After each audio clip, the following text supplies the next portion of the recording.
Metro dairy মামলার ফল ঘোষণার পর হাইকোর্টে দ্বারস্থ হয়েছেন অধীর রঞ্জন চৌধুরী। তিনি জানান, এই সংস্থার 47% শেয়ার বিক্রি করে দেওয়া হয়েছে 85 কোটি টাকায় একটি বেসরকারি সংস্থাকে। তার প্রশ্ন, কেন এই লাভজনক সংস্থাকে বিক্রি করা হলো এবং সেটি আবার সিঙ্গাপুরের একটি সংস্থাকে? যেখানে গ্রামগঞ্জে দুগ্ধ চাষীদের অবস্থা খুবই খারাপ, সেখানে এইভাবে রাজ্য সরকার বেসরকারি হাতে একটি লাভজনক সংস্থাকে বিক্রি করে দেওয়ার মতো সিদ্ধান্ত কিভাবে নেয়, এই নিয়েই তিনি তুলছেন প্রশ্ন। তিনি কোনো ব্যক্তিগত আক্রমণ না করে বলেন, যেখানে দুগ্ধ চাষীরা সামান্য টাকার বিনিময়ে দুধ বিক্রি করেন এবং বড় বড় শহরগুলিতে 45 থেকে 50 টাকা লিটার দরে দুধ বিক্রি হয়, সেখানে কার মতে রাজ্য সরকার এই কাজ করলো, সেটা রাজ্য সরকারকে জবাব দিতে হবে। সাংবাদিক সম্মেলনে এমনটাই জানালেন অধীর রঞ্জন চৌধুরী। ইতিমধ্যেই দেউচা পাচামি নিয়ে সোনালী স্বপ্ন দেখানো হচ্ছে বেকার যুবক যুবতীদের। মমতা ব্যানার্জির সরকার লক্ষ লক্ষ বেকার ছেলে মেয়ের চাকরির কথা বললেও কিভাবে সেই চাকরি হবে, সেটাই এখন দেখার বিষয়। দেখুন, মামলা করেছিলাম তো রায় দেওয়ার জন্যই,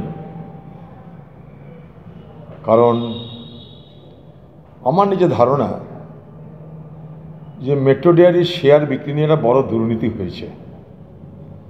আমি একথা বলছি না যে মুখ্যমন্ত্রী মমতা ব্যানার্জি তাতে জড়িত বা জড়িত নয়,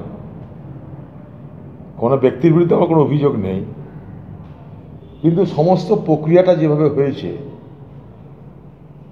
মেট্রো ডেয়ারির শেয়ার বিক্রি নিয়ে তা সন্দেহের উদ্রেক করে এবং আমার মনে হয়েছে যে একটা পূর্ণাঙ্গ তদন্ত হওয়া দরকার। কারণ এগুলো মানুষের সম্পত্তি, সরকারি সম্পত্তি মানে মানুষের সম্পত্তি, এটা কোনো ব্যক্তির সম্পত্তি নয়।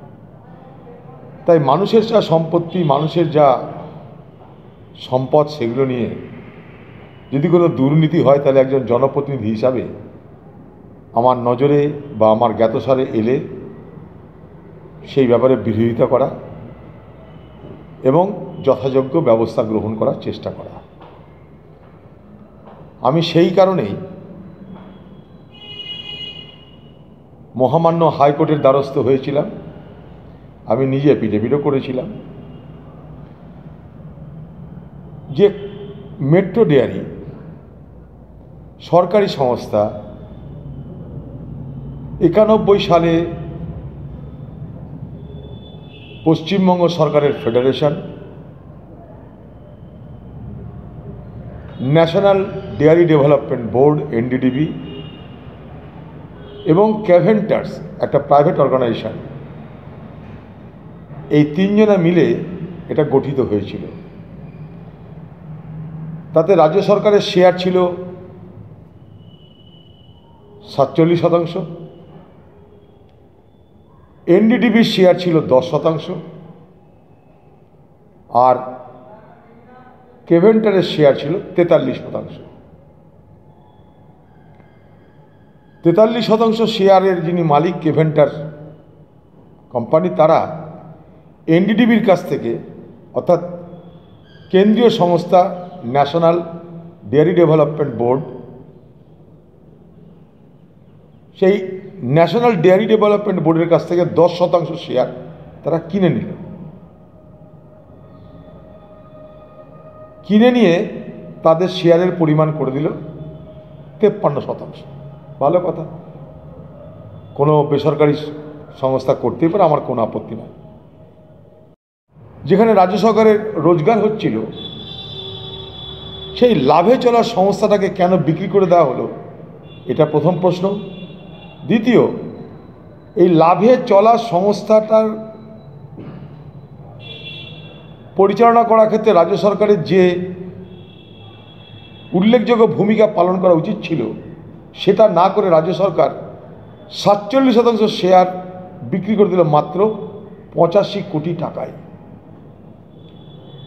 আমি মাত্র 85 কোটি টাকার কথা কেন বলছি, তার কারণ রাজ্য সরকারের 47% শেয়ার ক্যাভেন্টার কোম্পানি কিনে নিল 85 কোটি টাকায়, আর এই 47% শেয়ারের মধ্যে 15% শেয়ার তারা সিঙ্গাপুরের একটা কোম্পানি তাকে বিক্রি করলো 135 কোটি টাকায়। মেলেনা বা মেলেন্ডা বলে একটা কোম্পানি। বোঝার চেষ্টা করুন, রাজ্য সরকারের 47% শেয়ার বিক্রি হচ্ছে 85 কোটি টাকায়। কোশ্চেনটা আমার কোথায়? রাজ্য সরকারের 47% শেয়ার বিক্রি হচ্ছে 85 কোটি টাকায়। আর এই 47% শেয়ার যে কিনছে সে কয়েকদিনের মধ্যে মাত্র 47%-এর 15% বিক্রি করছে সিঙ্গাপুরের কোম্পানিকে। কত টাকায়? 135 কোটি টাকায়। বাকি শেয়ারগুলো তার কবজায় থাকলো। মাত্র 15% শেয়ার বিক্রি করেও সে সরকারকে দেওয়ার যে টাকা, সেই টাকা ছাড়িয়ে সে আরও লাভ করল। এটা কোন যুক্তিতে? সরকারের যারা পদাধিকারী ব্যক্তি ছিলেন, যারা এই শেয়ারটা বিক্রি করেছিলেন কেভেন্টারকে, কোন কারণে, কোন যুক্তিতে, কেন বিক্রি করেছিলেন? কেন সরকারের ঘরে টাকা উঠল না? কেন সরকার ন্যায্য দামে বিক্রি করলো না? প্রশ্ন আমার এইগুলোতে। এবং আমার মনে হয়েছে যে এই টোটাল ডিলটার মধ্যে কোনো দুর্নীতি আছে। সেই জন্য আমি হাইকোর্ট গেছি। দীর্ঘদিন ধরে হাইকোর্টে মামলা চলার পর, কোভিডের কারণে দীর্ঘদিন হাইকোর্ট বন্ধ, দীর্ঘদিন ধরে হাইকোর্টে মামলা চলার পর আজ হাইকোর্ট বলেছে যে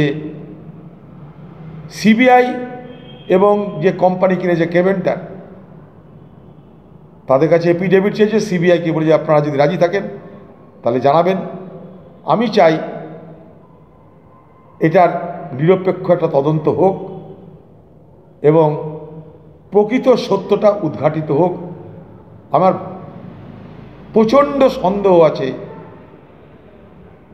যে এই টোটাল ডিলটার মধ্যে একটা বড় ধরনের ঘাপলা, যাকে বলে দুর্নীতি, হয়েছে। বহরমপুর থেকে জয়দুল শেখের রিপোর্ট, এনবিটিভি।